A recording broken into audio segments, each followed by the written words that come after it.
नमस्कार, जोहार। स्वागत है आपका डिजिटल झारखंडी समाचार में। चलिए झारखंड की आज की बड़ी और तमाम मुख्य खबरों पर बात करते हैं, पर उससे पहले आपसे छोटी सी अनुरोध है कि कृपया वीडियो को एक प्यारा सा लाइक अवश्य कर दीजिएगा, क्योंकि आपका एक लाइक करना ही हमारे मेहनत का फल होता है। तो चलिए शुरुआत करते हैं झारखंड की आज की पहली और बड़ी खबर से।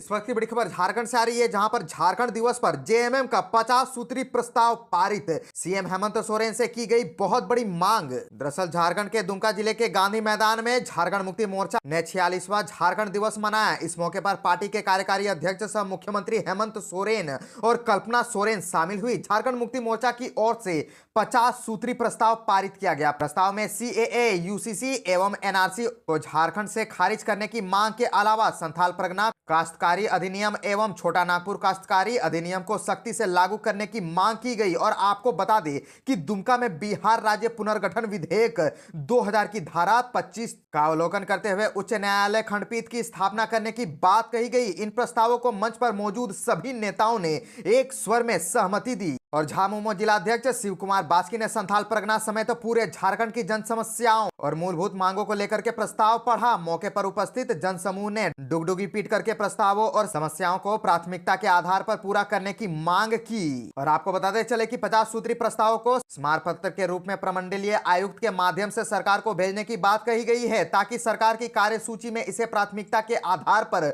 दर्ज किया जाए और राज्य हित में समस्याओं का निदान किया जाए। प्रस्ताव में उपराजधानी दुमका में मिनी सचिवालय की स्थापना करने, मुख्यमंत्री कैंप कार्यालय को व्यवस्थित व प्रभावी ढंग से चालू कराने और यहां ट्रांसपोर्ट नगर की स्थापना करने की मांग की गई। इसके अलावा मांग पत्र में दुमका को पूर्ण रूपेण उपराजधानी का दर्जा देने पर जोर दिया गया। इसके अलावा झारखंड क्षेत्र में स्पष्ट विस्थापन व पुनर्वास नीति बनाने तथा विस्थापितों को नौकरियों में प्राथमिकता देने के साथ पुनर्वास की व्यवस्था कराने की मांग की। झारखंड से और एक बड़ी खबर आ रही है, जहां पर झारखंड में भूदान की जमीन पर थानेदार का कब्जा, बाबूलाल ने खोला राज, मुख्य सचिव तक भी पहुंचा पत्र। दरअसल झारखंड में एक बार फिर से वर्दी दागदार हुई है। टाटी सिलवे के थाना प्रभारी पर बड़ा आरोप लगा है। भाजपा प्रदेश अध्यक्ष बाबूलाल मरांडी ने पुलिस कर्मियों पर जमीन कब्जाने का गंभीर आरोप लगाया है। भाजपा प्रदेश अध्यक्ष बाबूलाल मरांडी ने मुख्य सचिव को पत्र लिख करके मैलोंग में भूदान से मिली 130 एकड़ जमीन पर भू माफिया द्वारा कब्जा कराने की जानकारी दी है। भाजपा प्रदेश अध्यक्ष ने कहा है कि इस मामले में स्थानीय पुलिस प्रशासन की भी भूमिका है और उन्होंने इससे जुड़े साक्ष्य भी दिए हैं। और आपको बता दें कि मुख्य सचिव को लिखे पत्र में बाबूलाल मरांडी ने कहा है कि तत्कालीन बिहार सरकार ने सीलिंग एक्ट के तहत 130 एकड़ जमीन अर्जित की थी। मैलोंग पंचायत के गरीब आदिवासी दलित समुदाय के बीच में ही इस जमीन का बंदोबस्ती भी किया गया था, लेकिन कुछ दिन पूर्व मैलोंग के ग्रामीणों ने उनसे मुलाकात कर इस जमीन पर कब्जे की शिकायत की है। जमीन दलाल स्थानीय ग्रामीणों को डरा धमका करके उनसे 10 से 20 हजार रुपए प्रति डिसमिल जमीन खरीद रहे हैं, उसे 2 से 3 लाख रुपए प्रति डिसमिल के दर से बेच रहे हैं। और पत्र में बाबूलाल मरांडी ने कहा है कि इस खेल में पुलिस की भी सहभागिता है। टाटी सिलवे के थाना प्रभारी मनोज कुमार ने इस जमीन पर 10 डिसमिल में कब्जा कर बाउंड्री करा रखी है। झारखंड से और एक बड़ी खबर आ रही है, जहां पर सीएम हेमंत सोरेन ने सेरेंसिया को दी करोड़ों की सौगात। मैया सम्मान योजना को लेकर के कह दी बहुत बड़ी बात। दरअसल झारखंड के मुख्यमंत्री हेमंत सोरेन पश्चिमी सिंहभूम जिला अंतर्गत टोटो प्रखंड के सेरेंसिया पहुंचे और सीएम सोरेन सेरेंसिया में ब्रिटिश हुकूमत के खिलाफ 1837 में हुए विद्रोह के महानायकों को नमन एवं श्रद्धांजलि अर्पित करने के लिए आयोजित शहीद दिवस समारोह में मुख्य अतिथि के रूप में शामिल हुए। कोल विद्रोह के महानायकों एवं अमरवीर शहीदों को नमन और भावभीनी श्रद्धांजलि अर्पित करते हुए मुख्यमंत्री ने कहा कि झारखंड के आदिवासियों ने लड़कर झारखंड लिया है, अब अधिकार भी लड़कर ही लेंगे। सीएम हेमंत सोरेन ने कहा कि केंद्रीय बजट 1 फरवरी को पेश किया गया, इसमें झारखंड और आदिवासियों के लिए कुछ भी नहीं दिया गया। हम आदिवासियों ने झारखंड को लड़कर लिया है तो अपने अधिकार भी लड़कर ही लेंगे। उन्होंने कहा कि खनिज संपदा से परिपूर्ण झारखंड पूरे देश को जगमग कर रहा है, यहां से देश का खजाना भर रहा है, लेकिन झारखंड सरकार को उनका अधिकार नहीं दिया जा रहा है। सीएम ने कहा कि भाजपा वालों ने 15 से 20 वर्ष तक राज्य में शासन कर झारखंड का बुरा हाल कर दिया है। विगत 5 साल सिर्फ झारखंड को अस्थिर करने में लग रहे हैं, यहां तक कि झूठा आरोप लगा करके मुझे जेल भेज दिया गया। लेकिन आदिवासी किसी के आगे झुकने वाला नहीं है, हम कभी हार नहीं मानते मानते हैं इस बार जनता ने फिर से पूरा समर्थन दिया है, जिससे झारखंड में बदलाव और विकास तेजी से होगा। सीएम हेमंत सोरेन ने कहा कि केंद्रीय बजट में पूरे देश की महिलाओं के लिए मात्र 26,000 करोड़ रुपए रखे हैं, जबकि झारखंड पूरे देश में अकेला राज्य है जिसने सिर्फ महिलाओं के विकास के लिए 15,000 करोड़ कर बजट रखा है। झारखंड सरकार महिलाओं के आर्थिक, सामाजिक व मानसिक विकास को मजबूत करने में लगी है। प्रत्येक महिला को 2500 रुपए प्रत्येक महीने झारखंड सरकार दे रही है। और मुख्यमंत्री ने कहा कि महिलाओं के पास पैसा देकर के चतुर लोग गांव पहुंचेंगे, तरह तरह का प्रलोभन देकर के पैसा लेने का प्रयास करेंगे। ऐसे लोगों से बचकर रहना है। महिलाओं के लिए झारखंड सरकार मैया सम्मान राशि खर्च करने का प्लान भी तैयार कर रही है।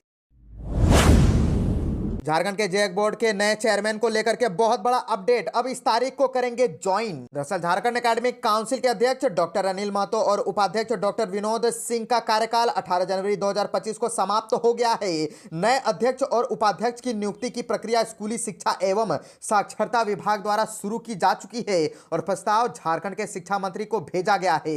विभागीय सूत्रों से मिली जानकारी के अनुसार जेक को नया चेयरमैन 5 फरवरी को मिल सकता है। 4 फरवरी की रात को इससे संबंधित अधिसूचना सार्वजनिक होगी, जबकि 5 फरवरी को दोनों पदों पर नियुक्ति किए गए पदाधिकारी पदभार ग्रहण करेंगे। नियुक्ति प्रक्रिया में देर होने का असर मैट्रिक और इंटर की परीक्षा पर न पड़े, इसके लिए तैयारियां की गई है कि जिस दिन चयनित पदाधिकारी योगदान देंगे उसी दिन मैट्रिक और इंटर परीक्षा का एडमिट कार्ड हस्ताक्षर करने का कार्य भी शुरू होगा, ताकि किसी भी हाल में 6 जनवरी की शाम तक एडमिट कार्ड को ऑनलाइन अपलोड कर दिया जाए, ताकि पूर्व से तय समय जो कि 11 फरवरी है से ही मैट्रिक और इंटर की परीक्षा शुरू हो सके। और आपको बता दें कि झारखंड में हर हाल में 11 फरवरी से ही परीक्षा शुरू करवाने की तैयारी की जा रही है। हालांकि विशेषज्ञों का कहना है कि अगर 6 फरवरी को एडमिट कार्ड अपलोड भी कर दिया जाता है तो उसके बाद भी उसे परीक्षार्थियों तक 10 फरवरी तक पहुंचाना, और अगर एडमिट कार्ड किसी प्रकार की त्रुटि हुई तो उसे ठीक कराने के लिए भी कुछ अतिरिक्त दिन दिए जाने चाहिए। इसलिए तय समय पर परीक्षा होने पर संशय अभी भी बरकरार है।